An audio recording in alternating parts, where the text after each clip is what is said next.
Joe Rogan, comedian, commentator, and one of the most influential podcasters globally. But with great influence comes great responsibility.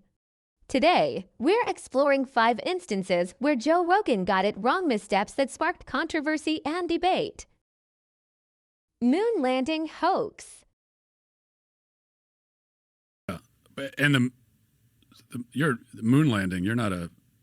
You believe in the moon landing, right? I used to believe in the moon landing. You don't anymore? I had a joke in my act about it, that before COVID, I would have told you vaccine's the most important invention in human history. And after COVID, I'm like, I don't think we went to the moon. Yeah, I know that was in your... But Yeah. you actually think that? I think there is a less than zero possibility that we did not go to the moon. Oh, my gosh. I know. Why do you think we went to the moon? Because it's exactly what you just said about... Well, there's a lot of reasons, but the main thing is what you just said about the Earth. The vastness of the conspiracy that would be required to fake that, it's so vast that it's a lot more incredible to believe that we faked it than to believe that we just went. And going to the moon, it's a massive achievement, but I think the greatest human achievement of all time. But even so, to fake it would be even more massive. Because not only would you need all of these space agencies and all the different whatever people in American institutions to be colluding, but you'd also need foreign governments, including adversarial foreign governments, who at this point certainly would know we faked it, and for some reason haven't blown the lid on it. So they're letting us take this achievement that they know. Like, why haven't the Russians come out and said all those things you're saying are true? Right. I don't argue with any of the things you're saying, but one of the things that I think you have to consider was, if it's not possible for human beings to safely go through the Van Allen radiation belts and out into deep space without much protection and face the temperatures that are on the surface of the moon, which get up to 250 degrees and 250 degrees below zero in the shadows, there's no environment there. It's hostile beyond belief. Micrometeorites are flying into the moon all the time. They're flying through space all the time. We've never had a single biological organism go out into deep space, past the Van Allen radiation belts, and then come back to Earth and come back alive, except human beings during the Apollo missions. Every single space station mission, every single space shuttle mission, all of them are inside 350 miles from the Earth's surface. The only time human beings have ever been past that and through the Van Allen radiation belts was the Apollo missions. And we were the only humans that were ever able to do that. The Russians never figured out how to do it. No one else figured out how to do it but the Apollo astronauts. And we did it 7 times, 6 successfully, from 1969 to 1972. If you said to me, do you think that they could fake the moon landing today? I would say no. I would say no. People are going to be able to track it. It's very easy. They have satellites. They're going to know everything. But in 1969, the technology was so crude that when they first showed the Apollo 11 landing, they didn't even show a direct feed to the networks. So like if you're on CBS News, you don't get a direct feed. What you do is you point a camera at a projection screen. So that's why the film looks so shitty. The camera is pointed to a projection screen where you see the astronauts jumping around on the moon. And you see this weird, grainy, third-generation image, right? And we did it, and we have never done it since. And we've always said we're going to do it, and no one's ever even come close. No one's ever even gone into deep space since 1972. We also haven't been trying. We haven't been trying. But we always talk about going back, including Herbert Walker Bush talked about going back, George W. talked about going back. They all talk about going back, but nobody ever gets anywhere. Well, I think that's because we lost the spirit and hunger for discovery. We didn't just lose that. We lost all the technology from the Saturn V rocket. They don't even have that anymore. In fact, they don't even have the original film.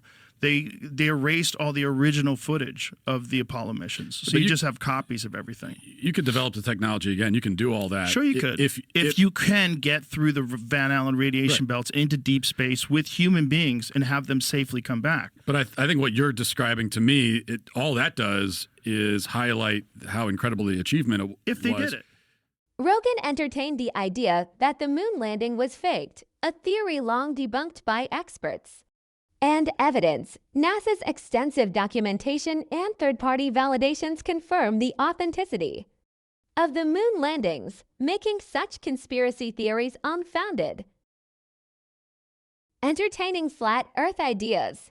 Okay, now one for redemption. In this episode, Eddie Bravo argued in favor of flat Earth theories, but Joe Rogan pushed back forcefully.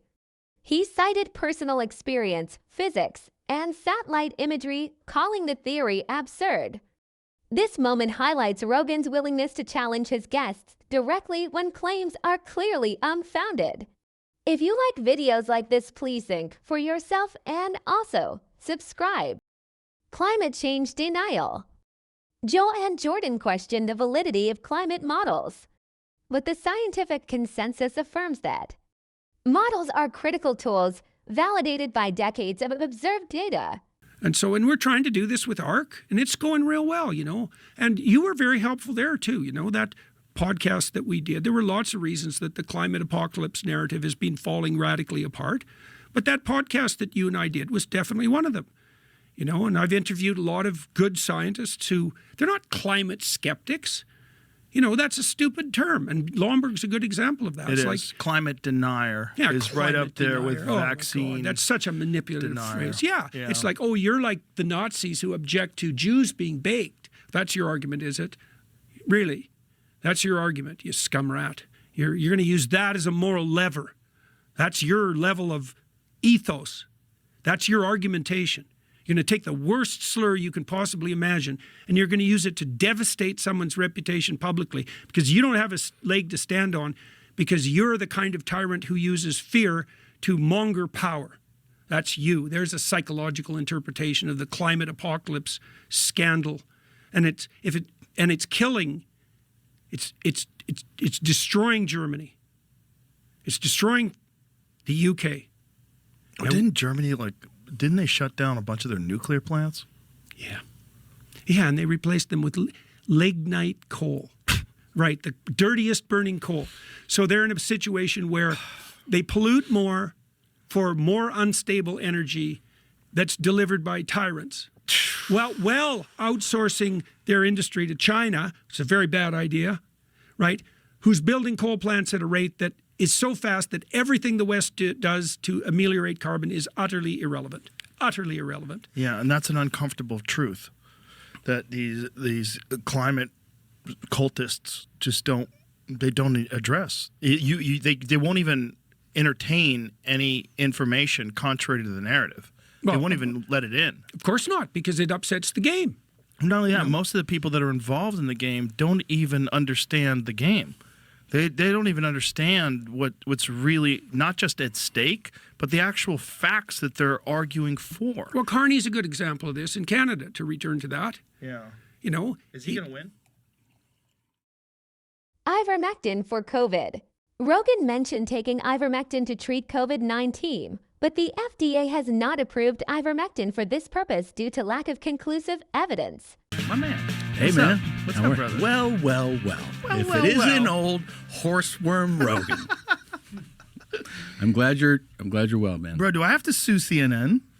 I don't know, do you? They're making shit up. They keep saying I'm taking horse dewormer. I literally got it from a doctor. It's an American company. Mm-hmm. They won the Nobel Prize in 2015 for use in human beings. Yeah. And CNN is saying I'm taking horse dewormer. Yeah. What? So they must know that that's a lie. Well, there's a lot of people saying it. Right, but a lot of people can say it. Okay. Like the internet says it. Who cares? Sure. But CNN is saying it. Like Jim Acosta. I meant like USA Today, a few other yeah. places, and they're not just talking people. about ivermectin, right? Yeah. So what? Because I don't know. I just saw so much news Yeah. about you. I mean, I would talk to you and check on you and see if you're all right. And you're like, you threw the kitchen sink at it. You said, Yeah. which was stuff that you took IV drips and what was it monoclonal antibodies. And that what is monoclonal antibodies? It's the shit they gave Trump. Okay. Yeah. And then what? So who said, or did you already want ivermectin? Like, Well, I had this guy on, Dr. Pierre Corey, and he is what is the organization he's from? Frontline COVID critical care workers. He's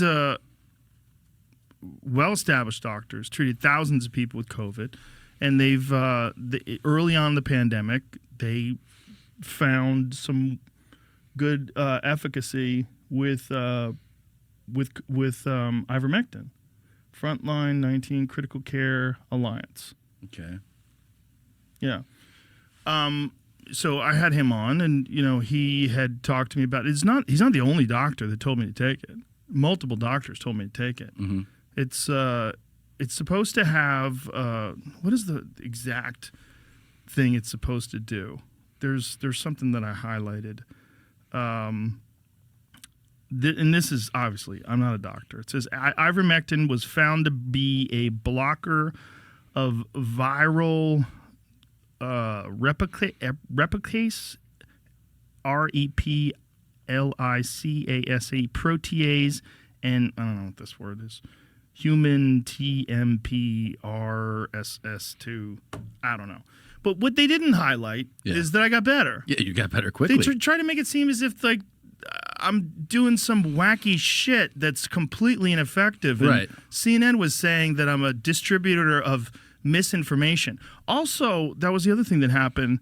In Tokyo, in Japan, which is apparently they're very conservative about the medication that they use and the medications that they endorse. But the Tokyo Medical Association chairman held a live press conference recommending ivermectin to all doctors for all COVID patients.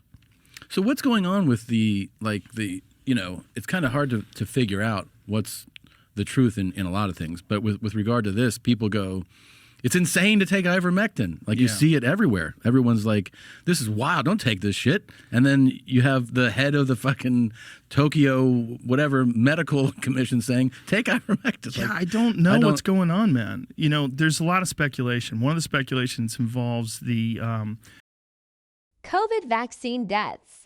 This kind of like head in the ground mindset is the same thing that you're seeing with COVID vaccines, the same thing you're seeing with pharmaceutical drugs, same thing you're seeing with U.S. aid and government. Cancer.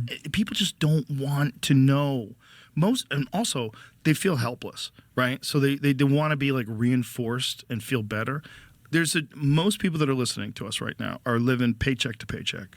Yeah. Most people. Yeah. If you're living paycheck to paycheck, how much are you going to stick your neck out for this? How much are you going to stick your neck out for anything? How much are you going to open your mind or open your mouth up about all-cause mortalities? How much like all the different things that people are concerned with in the wars, low birth rates, explosion to cancer, everything that's in the news, everything constantly. How much are you going to stick your neck out? Most people aren't. They can't. They don't have time. They have family. They have mortgages. They're barely getting by. They're not going to fucking risk everything. And they're being told not to care. Right. Yeah. And then they're being shamed if they do care. Yep. Yeah. You don't want to be the anti-vaxxer at work. Yep. If you say, well, I'm just telling you, I read some scientific papers being broken down by legitimate PhDs online. They were explaining what the mechanism is that this stuff could cause cancer. Don't do your own research. Yeah, don't do your own research. Do not. That was my favorite. In this episode, Rogan discussed Pfizer's COVID-19 vaccine and speculated, without citing, scientific evidence that hundreds of thousands of Americans may have died as a result of receiving it. While he framed it as a hypothetical, such claims are not supported by any credible data. The World Health Organization, CDC, and numerous peer-reviewed studies confirm the safety and efficacy of the mRNA vaccines. Billions of doses have been administered globally with rigorous safety monitoring, and any serious side effects are extremely rare. If you made it so far and you find this kind of content entertaining, please do not forget to subscribe.